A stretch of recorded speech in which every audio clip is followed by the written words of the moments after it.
Film की शुरुआत 2013 के वर्ष के बैकग्राउंड से होती है कि कैसे इंसान सदियों से एलियंस की खोज स्पेस में कर रहा था, पर उन्हें क्या खबर था कि उनकी खोज समुद्र के सतह पर खत्म होगी, क्योंकि एलियंस 2 डायमेंशन के बीच पोर्टल क्रिएट करके धरती के टेक्टोनिक प्लेट्स को फाड़कर एक ब्रीच क्रिएट करके धरती पर हमला करने लगे। इंसान पर एलियन का पहला अटैक एक विशाल मॉन्स्टरस काइजू से आया और कड़ी मुश्किल के बाद जब तक इंसान काइजू को ढेर करने में सफल रहे तब तक लाखों में लोग और कई शहर मिट्टी में मिल गए। पर ये तो सिर्फ शुरुआत थी, क्योंकि एक के बाद एक अटैक्स कई देशों में होने लगे। इससे पहले कि पूरी दुनिया उनके विनाश में गायब हो जाए, सभी देशों के इंजीनियर्स मिलकर अपना अपना मॉन्स्टर वेपन तैयार करने के इरादे में द डिएगो प्रोग्राम हांगकांग में जन्म लेता है काइजू से लड़ने के लिए। पर डेवलपमेंट के दौरान उन्हें समझ आता है कि सिर्फ एक इंसान इतने विशाल मॉन्स्टर को कंट्रोल करने के स्ट्रेस को हैंडल नहीं कर सकता, इसलिए इन बीस्ट को हैंडल करने के लिए वो 2 पायलट मैकेनिज्म डेवलप करते हैं। मैकेनिज्म के अनुसार हर एक पायलट डिएगो के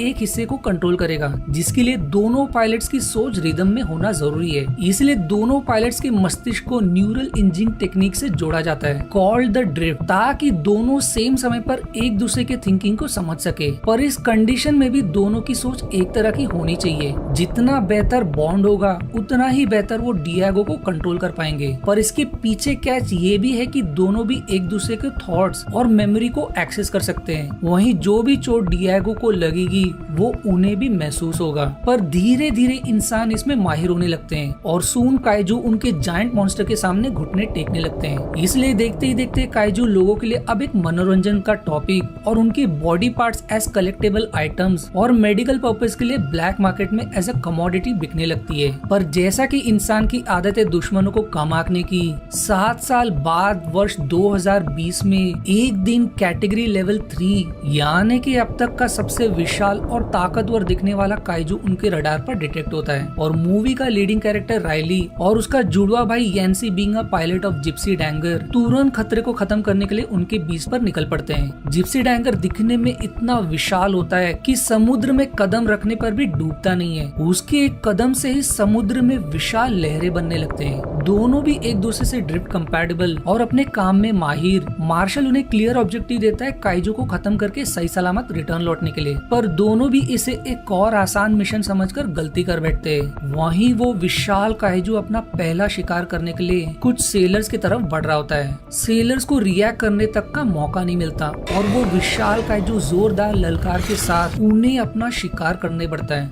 लकीली जिप्सी डैंगर सही समझ पर पहुंच जाता है, पर उन्हें बचाने के चक्कर में दोनों को जोर की खानी पड़ती है। पर किसी तरह रिकवर करने के बाद दोनों भी फाइट बैक करते हैं, पर ये वाला काइजू उनसे ज्यादा शक्तिशाली निकलता है और उन्हें कई सीवियर ब्लो खानी पड़ती है। पर दोनों किसी तरह जिप्सी डैंगर को संभालते हुए अंत में काइजू को एक पावरफुल ब्लास्ट से ढेर कर देते हैं। पर इससे पहले कि दोनों चैन की सांस भी ले, कंट्रोल रूम को डिटेक्ट होता है कि काइजू अब भी जिंदा है और तेजी से उनके सामने बढ़ रहा है, इसलिए तुरंत उन्हें वहाँ से भागने का ऑर्डर देते हैं। पर दोनों भी उनके ऑर्डर को डिसोबे करते हुए उनके पीछे मुड़ते ही काइजू अपने एक ही वार से यैंसी के हिस्से के हेमिस्फीयर को पेपर की तरह फाड़ देता है, जिससे यैंसी भी घायल हो जाता है। रियलाइजिंग कि अब वो बच नहीं सकता, इससे पहले कि वो उसे अपना अलविदा भी कह सके, काइजू उसे खींच लेता है। पर वो यहाँ रुकता नहीं और जिप्सी डैंगर को उधेड़ने लगता है। वहीं राइली कैसे तो अपने हिस्से को बचाते हुए ऐन मौके पर काइजू को और भी पावरफुल प्लाज्मा से ढेर कर देता है और अपना मिशन खत्म करने के बाद कैसे तो बचते हुए सतह तक पहुँच जाता है। और अब मूवी 5 साल आगे मुड़ जाती है। पर 5 साल बाद वर्ल्ड लीडर्स को डिएगो प्रोग्राम एक्सपेंसिव और फेलियर लगने लगता है, क्योंकि काइजू के अटैक्स बढ़ते जा रहे हैं और हर बैटल के बाद वो इंसान के वीकनेस और खुद को उसी तरह ढाल रहे हैं। इसीलिए वो डिएगो प्रोग्राम को शट डाउन करके कोस्टल वॉल प्रोग्राम पर फोकस करने का तय करते हैं। उनके अनुसार कैटेगरी 4 काइजूस भी उनके दीवार को भेद नहीं सकते और उसके प्रोग्राम को तब तक फंड करने का वादा करते हैं जब तक new coastal wall programme complete ना हो जाए। पर मार्शल भी इतने आसानी से हार मानने वाले नहीं होते,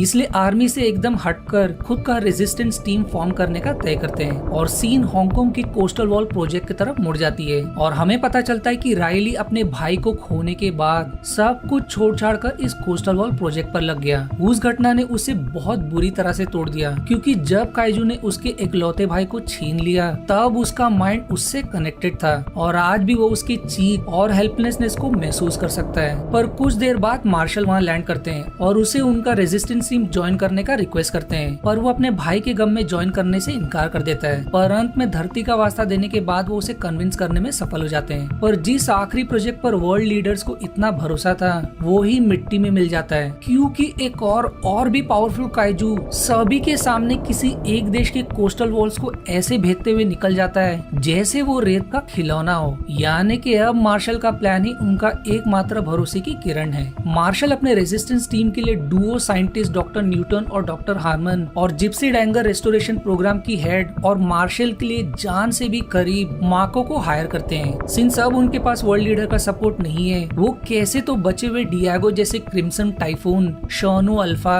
और सबसे agile striker Eureka piloted by Herc और उनका बेटा चक को अपने टीम में शामिल करते हैं। और फाइनली राइली का उसकी सबसे फेवरेट द जिप्सी डैंगर से भेंट होता है, जिसे अब रेस्टोर करके न्यूक्लियर रिएक्टर से पावर किया गया है। मार्शल फाइनली राइली को अपने प्लान का अपडेट करते हैं कि उनका प्लान द बीच में 1.2 मिलियन टन का TNT एटम बॉम्ब ड्रॉप करने का है, ताकि इसे जड़ से ही खत्म करके पोर्टल को डिस्ट्रॉय कर सके। वहीं डॉक्टर हर्मन अपने रिसर्च के बेसिस पर कि हालांकि अब तक हर एक काइजू एक दूसरे से अलग अलग थे, पर सभी को स्टडी करने के बाद उन्हें पता चला है कि उन सभी के DNA एग्जैक्टली सेम है, यानी कि वो सभी मॉडिफाइड वर्जन बट एक दूसरे के क्लोन्स हैं। इसलिए उनके पास बचे हुए एक वीक काइजू के ब्रेन से वो पायलट्स की तरह उनके दिमाग में भी ड्रिफ्ट करके कोई खास जानकारी का पता कर सकते हैं जो उनकी मिशन के लिए काम आएगा। वहीं माको के बारे में राइली को पता चलता है कि उसे खुद भी एक दिन डियागो का पायलट बनना है, पर जिप्सी डैंगर के लिए को पायलट की रिक्वायरमेंट अब भी हॉट होती है। इसलिए सभी क्वालिफाइड कैंडिडेट्स को कॉम्बैट स्किल से परखा जाता है, जिसे माको खुद रेट करती है और वो खुद राइली के फाइटिंग स्किल्स को सेटिस्फैक्ट्री का रेटिंग देती है, जिस पर राइली को गुस्सा आने पर वो उसे मैदान पर चैलेंज करता है। पर टू ही सरप्राइज वो कॉम्बैट में उसके बराबर निकलती है। राइली उसके स्किल से एकदम हैरान, उसे रियलाइज होता है कि दोनों भी बेस्ट सूटेड है और एक दूसरे से ड्रिफ्ट कंपैटिबल भी है। इसलिए मार्शल से रिक्वेस्ट करता है उसे उसका को पायलट बनने के लिए। शुरुआत में तो मार्शल नहीं मानते, पर उसे प्रॉमिस करने के कारण वो अंत में मान जाते हैं। वहीं इस तरफ डॉक्टर न्यूटन अपने एक्सपेरिमेंट को ट्रिगर करते हैं। उसका लक कि वो काइजू के ब्रेन में ड्रिफ्ट कर जाता है और उसे एलियंस हजारों में काइजूस की सेना बनाते नजर आती है। वो ब्रीच के सीक्रेट को समझने वाला ही होता है कि काइजू का ब्रेन वीक होने के कारण वो ज्यादा पता नहीं कर पाता, पर जितना भी समझा वो तुरंत मार्शल से रोंगटे खड़े करने वाली जानकारी शेयर करता है कि ये एलियंस कॉलोनिस्ट हैं जो एक के बाद एक दूसरे प्लैनेट्स पर कब्जा बनाते हैं। वहीं वो रैंडम ऑर्डर में अटैक नहीं बल्कि सिस्टमैटिक ऑर्डर में अटैक्स को एग्जीक्यूट कर रहे हैं। उनके फर्स्ट वेव के अटैक में कैटेगरी 3 और 1 काइजूस तो बहुत ही बेसिक वेपन्स हैं, जिन्हें सिर्फ हेवीली पॉपुलेटेड रीजन्स को रास्ते से हटाने के लिए भेजा गया। पर सेकेंड वेव में वो द एक्सटर्मिनेटर्स को रिलीज करेंगे, जो इंसान को धरती से लुप्त करके ही पीछे हटेंगे। और सभी काइजूस के DNA इसलिए एग्जैक्टली सेम है क्योंकि एलियंस उन्हें ग्रो कर रहे हैं। पर मार्शल को और भी ठोस जानकारी की जरूरत होती है जिससे वो उनके वीकनेस का पता कर सके।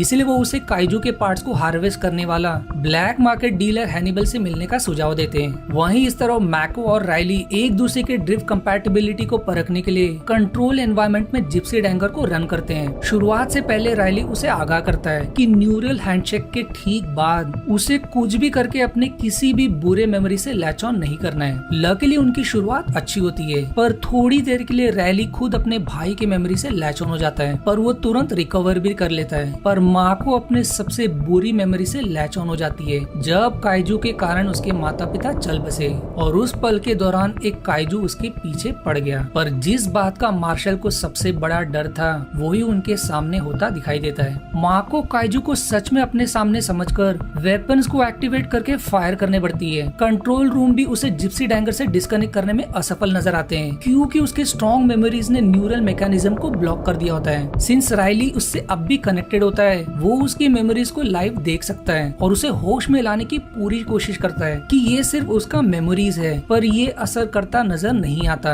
और तभी उसकी मेमोरीज में कोई डियागो नजर आता है जिसकी अंत में काइजू के साथ लंबी लड़ाई होती है। और अब हमें समझ आते है कि उसके माता पिता के गुजर जाने के बाद उन्होंने ही उसे पाला पोसा। लकीली एन मौके पर कंट्रोल रूम सारे पावर सप्लाई को शट डाउन करने में सफल हो जाते हैं और एक बड़ी आपदा होते होते टल जाती है। इस घटना के बाद मार्शल माको को पायलट के पोजीशन से हटा देते हैं। वहीं इस तरफ न्यूटन हैनिबल को ट्रैक करने में सफल हो जाता है, पर उसे तुरंत मिशन का याद आता है, इसलिए हैनिबल से सेकेंडरी ब्रेन के लिए रिक्वेस्ट करता है। सिंस इतने विशाल मॉन्स्टर को फंक्शन करने के लिए उन्हें ठीक डायनासोर की तरह 2 ब्रेन्स की जरूरत लगती है, पर क्योंकि प्राइमरी ब्रेन काइजू के मरने के ठीक बाद सड़ जाता है, उसे सेकेंडरी ब्रेन की जरूरत है। और इस तरफ कंट्रोल रूम को 2 कैटेगरी 4 काइजूस डिटेक्ट होते हैं, कोड नेम्स ओटैची और लेदरबैक। मार्शल तुरंत क्रिम्सन टाइफून और चर्नो अल्फा को उसे हंट करने का मिशन पर लगा देते हैं। वहीं स्ट्राइकर को एटम बॉम्ब के साथ कोस्टल लाइन पर बने रहने का ऑर्डर देते हैं, पर मार्शल जिप्सी डैंगर को अलाउ नहीं करते सिंस माको को ग्राउंड कर दिया गया है और अब उनके पास को पायलट के लिए कोई नहीं है। स्ट्राइकर कोस्टल लाइन पर गार्डेड पोजीशन में क्रिम्सन टाइफून के पोजीशन लेते ही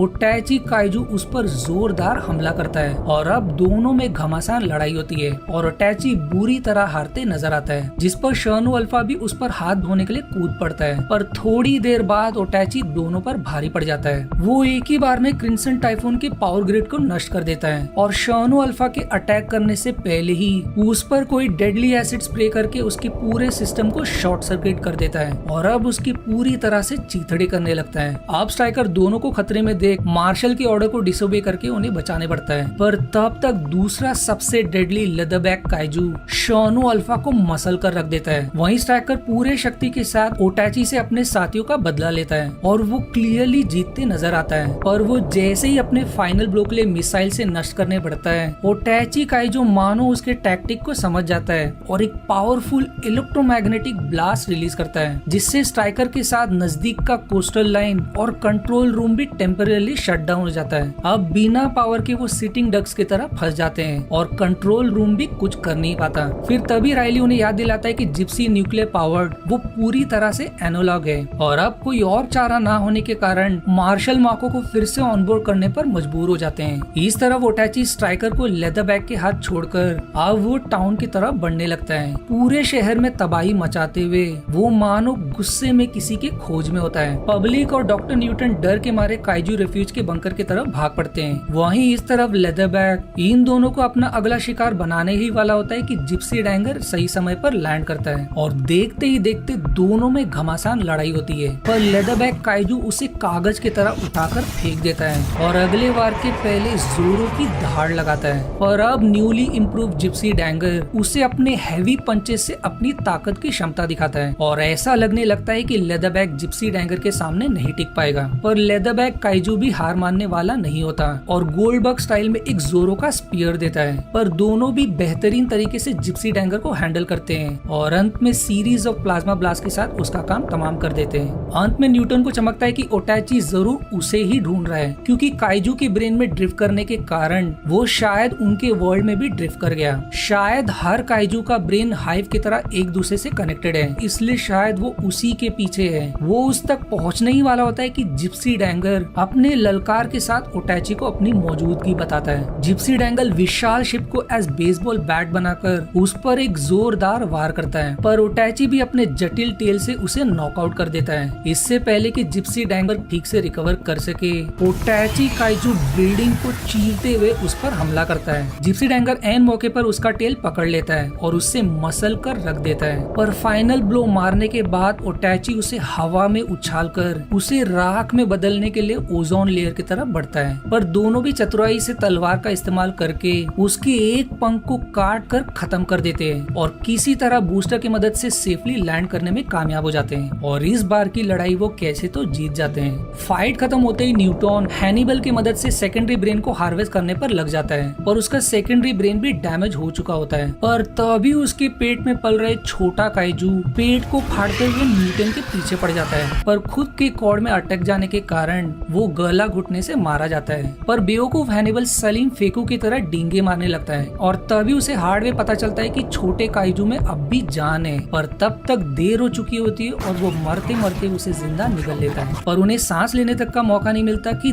2 और काइजू डिटेक्ट होते हैं, पर सरप्राइजिंगली वो इस बार ब्रिज के गार्ड में तैनात हो जाते हैं। यानी कि न्यूटन के ड्रिफ्ट होने के कारण सिंस उनका न्यूरल हैंडशेक 2 वे था, उन्हें भी न्यूटन की मदद से मार्शल के प्लान के बारे में पता चल गया है। पर सबसे बड़ी चिंता वाली बात की पिछली लड़ाई में हर घायल हो गए थे, इसलिए धरती के खातिर मार्शल खुद चक के साथ पायलट बनने का तय करते हैं और टीम को हौसला देकर सभी मिशन के लिए निकल पड़ते हैं, जहां प्लान के अनुसार striker atom bomb payload carry करेगा ब्रीच में ड्रॉप करने के लिए, वहीं जिप्सी डैंगर उसे काइजू के अगेंस्ट कवर देगा। पर इस तरफ दोनों भी एक साथ बेबी काइजू के ब्रेन में ड्रिप करने का तय करते हैं, जिसे महसूस करते ही दोनों एक आश्चर्यजनक खोज करते हैं कि मार्शल का प्लान काम नहीं करने वाला। यहाँ दोनों भी समुद्र के सबसे गहरे हिस्से में क्रिएटेड ब्रीच के तरफ पहुंच जाते हैं, और हैरानी की बात कि ब्रीच को गार्ड कर रहे काइजूस उन्हें रोकने की कोशिश भी नहीं करते हैं। पर उनका लक कि ऐन मौके पर दोनों उन्हें अपडेट करते हैं कि दरअसल ब्रीच एंट्री के लिए काइजू को जेनेटिकली बारकोड की तरह स्कैन करता है, यानी कि मिशन को अंजाम देने के लिए उन्हें काइजू के साथ कूदना पड़ेगा। और उनकी परेशानी कम नहीं होती, क्योंकि देखते ही देखते तीसरा अब तक का सबसे डेडली कैटेगरी 5 काइजू उनके सामने प्रकट होता है। इससे पहले कि दोनों कोई स्ट्रेटेजी प्लान करे, दूसरे दो काइजू जिप्सी पर दोनों तरफ से हमला करते हैं, जिसमें जिप्सी एक हाथ गवा बैठता है। पर जितनी भी जान जिप्सी में बाकी होती है, अपना बदला उसके सामने तेजी से बढ़ रहे काइजू को 2 भाग में काटकर बराबर लेता है। वहीं कैटेगरी 5 काइजू स्ट्राइकर को कुछ ही ब्लो में ठप कर देता है और उसके साथ खिलौनों की तरह खेलने लगता है। पर बचे कुछ शक्ति से स्ट्राइकर भी कैटेगरी 5 को घायल करने में सफल हो जाता है। अब कैटेगरी 5 काइजू दर्द में दूसरे काइजू को पुकार लगाता है और अब दूसरा भी उनके तरफ तेजी से बढ़ रहा होता है। जिप्सी डैंगर डैमेज हालत में भी उनकी तरफ मदद के लिए बढ़ने का तय करता है, पर मार्शल उसे वहीं बने रहने का ऑर्डर देते हैं, क्योंकि उनके दिमाग में एकमात्र पर सुसाइडल प्लान सोचता है कि उनके पास जो पेलोड है उससे वो दोनों भी काइजूस को खत्म कर देंगे। वहीं जिप्सी डैंगर जो न्यूक्लियर रिएक्टर से कम नहीं है, उसके मदद से वो फाइनल मिशन को अंजाम दे सकते हैं। जाहिर तौर पर इससे बेहतर आइडिया नहीं होता, इसलिए दोनों भी अपने लव वंस को अलविदा कहने के बाद उनकी तरफ तेजी से बढ़ रहे काइजू के नजदीक पहुंचते ही बॉम्ब को डेटोनेट कर देते हैं। पर रायली और माको के पास मातम मनाने का समय नहीं होता, इसलिए सीधे ब्रीच की तरफ बढ़ते हैं। पर एक काइजू घायल होने के बावजूद अब भी उनके आड़े बना रहता है, इसलिए जिप्सी में बचे कुचे पावर के साथ फाइनल अटैक में काइजू को लेकर बीच में कूद जाता है और काइजू को प्लाज्मा शॉट से खत्म करके अब कोर की तरफ बढ़ने लगते हैं। लकीली प्लान के मुताबिक वो मेन गेट के थ्रू एंटर कर जाते हैं, पर डीप कोर में ऑक्सीजन की कमी होने के कारण रायली को मैको को इवैक पॉड से रिलीज करना पड़ता है और अब वो अकेले पोर्टल डायमेंशन के थ्रू एलियंस के प्लेनेट में एंटर करता है, जिसका खुद का विशाल सूरज होता है। पर वहीं जब तक एलियंस को कुछ समझे भी मैन्युअली ट्रिगर करके इवैक पॉड से एस्केप करते ही पूरा प्लेनेट न्यूक्लियर फिजन के ब्लास्ट में लुप्त हो जाता है और अंत में दोनों भी सही सलामत सतह पर निकल आते हैं और मूवी यहीं एंड हो जाती है। पर मूवी के क्रेडिट सीन में एक not so important part, Hannibal सही सलामत छोटे काइजू के पेट को फाड़ कर निकल आते हैं और ये वीडियो यहीं एंड हो जाती है। आशा है आपको मेरी एक्सप्लेनेशन पसंद आई। यदि हाँ तो प्लीज वीडियो को लाइक करना और चैनल को सब्सक्राइब करके सपोर्ट करना ना भूलें। मिलते हैं अगले एक्सप्लेनेशन वीडियो में, तब तक के लिए धन्यवाद दोस्तों।